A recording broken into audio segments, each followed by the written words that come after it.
Hello guys, and welcome to today's video. Well, in today's video we are going to talk about 5 things that you should absolutely do on your M140i to make it, just superb. If you have an M140i, you can do a lot of modifications. You can really modify the car a lot, and that's why it's loved so much, I think. And why is the wind always so strong these days? Sheesh. You can modify those cars quite a lot, and if you're like I want to modify my car, but I don't want to go too crazy, or I only want to do a few things, then this video may help you out choosing what you want, because there are a lot of choices, and there are a lot of things, cheap things that you can do that help this car a lot. But I actually made up my own little list. They're not all cheap, but they're not crazy expensive like a hybrid turbo or limited slip differential, because those are not cheap. But yeah, let's talk about the few modifications that I am talking about on the car. So maybe let's start with the first thing that's the weakest part on this car, and that's the handling. I mean, it's not a terrible handling car, but a lot of other Dodge hatchbacks actually handle a lot better. And to help this, and you don't want to spend a crazy amount on this car, I would actually do 2 things. Get it lowered. A coilover kit is better, but it can get expensive really quickly, especially if you know that the Bilstein coilovers I have are €2,500 at least. I mean, I think they're more expensive right now. But yeah, you can just get different springs, like Ibach Pro springs, very good springs. I drove them and they help with the handling. So yeah, just a different set of springs. If you want to go even lower, you can go with H&R springs. They drop the car, I think, around this ride height, maybe even a little bit lower, but they really do help with the drivability of the car. So yeah, springs on this car is a must do. Then to aid those springs, I would go with a V-brace, an underbody V-brace. Why? It's really not expensive. It's like €200. It's easy to install, and it stiffens up the rear of the car quite a lot. So if you do those 2 things, you can still do many other things, right? Many other things, but if you do those 2 things, you will be helped a lot quite already. You will not be there, but if you're like, I just want to do a little few things that are cheap and easy, those 2 things really are, in my opinion, a big help for the money if you go with springs and underbody V-brace, because under full throttle this car tends to wobble a little bit, and the V-brace helps reducing that. So yeah, that is something that I would really recommend doing so. And then the next thing is performance wise. These B58s, they're like super easy to tune. You get some crazy power out of them for absolutely not that crazy money. I know I have to vacuum clean my car, but let's see. 2 crazy modifications get crazy power out of this car.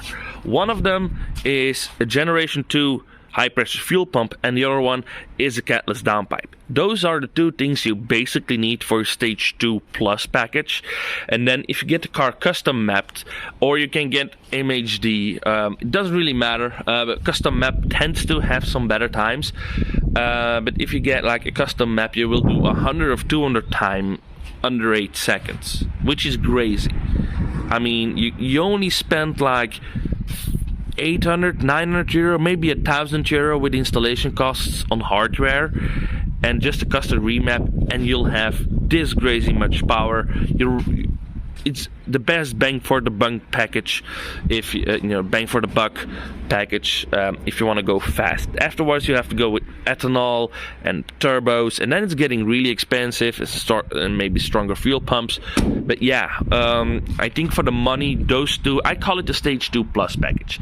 I know it's really like it's 2 modifications, but I would call it a Stage 2 Plus package, because I wouldn't do a Stage 2 only, because the stock high pressure fuel pump tends to not always be able to keep up with the demands on the Stage 2 Plus map. So that's something to keep in mind. That's why I would go with the Stage 2 Plus package and get the extra torque and horsepower anyway for really not that much more money. I'm going inside for the last part of the video because it's starting to rain. And the last part, what I actually would say that you really need to get is when you do the Stage 2 Plus package, and actually you should do it before you go with the Stage 2 Plus, or at least at the same time. No, just at the same time is good enough, but you should get XHP for the gearbox. It will remove the torque limiters. You will actually have more gains from your map, because otherwise the torque will be limited by the gearbox.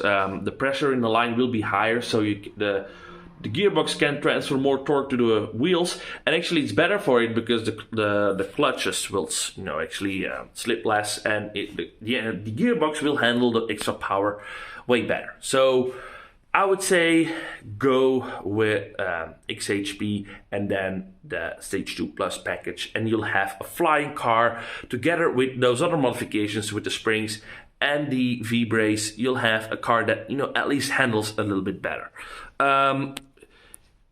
Is this a complete list? Absolutely not. You can do different brake pads which will aid stopping power.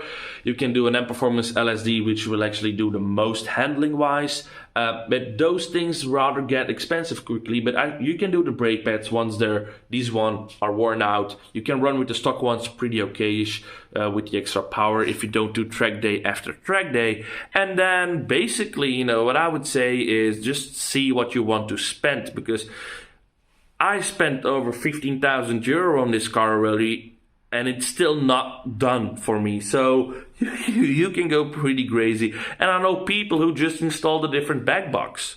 So yeah, that's really, that's pretty much the craziest thing. But actually, now that I'm counting, I actually kind of forgot something.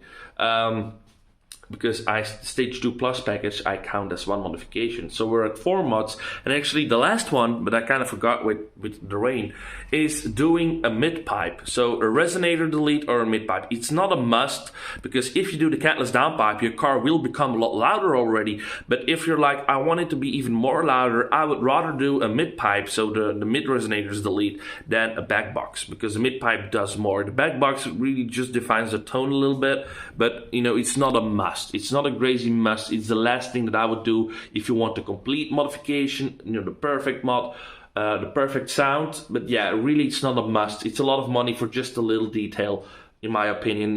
It's worth it, but it's not that crazy much of a difference if you're running catless with a mid pipe. The car will already sound very good, and it will also be very loud. So yeah, a mid pipe is something that I would add. It also actually helps a little bit with the free flow of the turbo, and it will give you like a couple extra horsepower. You can also just get your stock mufflers removed and then cut a pipe instead, or you can get like a Remus mid pipe and connect it to your downpipe and your stock back box. So yeah, those are some things that I would really do. If you're like, I think the catless downpipe is already loud enough on the stock exhaust, you're fine. You don't have to do that. You can do another modification if you want to. Or just keep it stock. It's not, you do not have to be stupid loud. Actually, you have to be. If you have an M140i, it needs to be stupid loud. But yeah, guys, so that's basically it for today's video. I hope I helped you guys out with modding your M140i, and I'll see you soon. Goodbye.